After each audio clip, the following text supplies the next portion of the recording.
오늘은 2025년 6월 새롭게 넷플릭스에 들어오는 영화들에 대한 이야기를 할까 합니다. 다시 만나서 반가운 명작부터 색다른 오리지널 애니메이션까지 다양한 영화들이 새롭게 공개될 예정인데요. 수많은 신작 영화들 중 한 번쯤 눈여겨볼 만한 주요작 5편을 선정해보았습니다. 이번 달은 또 어떤 영화가 우리에게 즐거움을 줄지 함께 하시죠. 세상의 중심이 되길 원했던 한 인간의 일그러진 욕망을 다룬 해시태그 시그네는 현 시대를 살아가는 우리에게 가벼운 웃음과 동시에 섬뜩한 자화상을 비춰주는 블랙 코미디 영화입니다. 크리스토퍼 보글리 감독의 두 번째 장편 연출작인 이 영화는 제75회 칸 영화제 주목할 만한 시선 부문에 초청되기도 했었죠. 외면은 세련되고 감각적이지만 내면은 불안과 과시욕으로 뒤엎인 지금의 풍경을 예리하게 보여줍니다. 주인공인 시그네는 카페에서 일하며 무미건조한 일상을 보내고 있습니다. 반면 남자친구 토마스는 행위 예술로 매거진의 주목을 받으며 유명해져가죠.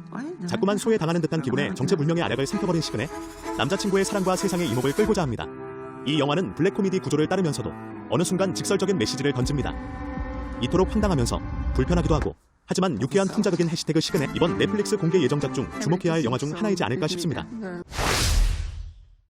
9점을 넘어선 네이버 영화 평점. 한국 개봉 당시 317만 명의 관객을 사로잡은 것도 모자라 지금까지 3차례나 재개봉한 영화 비긴 어게인이 6월 6일 넷플릭스를 통해 돌아옵니다.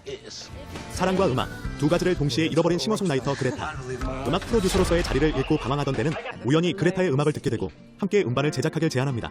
그렇게 거리의 밴드로 활동하게 되는 두 사람은 상처와 현실을 음악으로 회복해갑니다. 원수로 전 세계 영화 팬들의 마음을 흔든 존 카니 감독은 이번 작품에서도 음악은 관계를 회복시키고 인생을 다시 시작하게 만든다는 메시지를 특유의 감성으로 풀어냅니다. 힘겨운 일상 속에서 흥얼거릴 수 있는 멜로디, 비긴 어게인은 그 멜로디 하나가 삶의 박자를 되찾게 해줄 수 있다는 믿음을 전달합니다. 올 여름 우리의 마음을 수없이 울려대던 그 감동을 넷플릭스에서 다시 마주해보시길 바랍니다. 2007년 세계 영화계를 뒤흔든 작품이 있었습니다. 아카데미 사관왕, 골든 글로브 시상식 이관왕, 그 외 수많은 시상식을 휩쓸고 다니며 평론가들의 극찬을 받았던 노인을 위한 나라는 없다가 바로 그 주인공. 코엔 형제가 연출하고 하비에 바르뎀이 출연한 이 작품은 범죄 스릴러의 외형을 떼면서 악의 정체와 인간의 무력감이라는 무거운 주제를 다룬 철학적 영화입니다. 우연히 돈이 들어있는 가방을 발견한 주인공 류엘린 보스, 이 가방을 찾고 있는 또 다른 존재인 살인범 안톤 시거, 그리고 이들을 쫓는 보안관 배, 이 세 인물은 다른 방향에서 사건을 따라가지만 이 추격을 장르적 재미로 소비하지 않습니다. 영화의 배경이 된 1980년의 미국, 오일 쇼크 이후 범죄율이 급증했던 시기에 존재했던 실질적 불안과 무력감을 전면에 내세우지요. 호맥 메카시의 원작 소설을 바탕으로 제작된 영화는 끝나고 나서도 머릿속의 질문이 맴돌게 합니다. 정의란 무엇인가? 우리는 왜 악 앞에 무력한가? 그리고 이 나라는 정말 더 이상 노인을 위한 곳이 아닌가 합니다. K-팝과 판타지 액션이 결합한 독특한 애니메이션이 탄생했습니다. 바로 6월 20일에 공개되는 K-팝 데몬 헌터스가 바로 그 주인공. 이 작품은 소니 픽처스 애니메이션에서 제작하고 매기강, 크리스 에퍼런즈가 공동 연출을 맡은 넷플릭스 오리지널 영화입니다. 주인공은 루미, 미라, 조이, 이 3명의 멤버로 구성된 인기 K-팝 걸그룹 헌트릭스. 글로벌 슈퍼스타인 이들은 무대 뒤에서 낭령과 괴물을 사냥하는 데몬 헌터로 활동하고 있습니다.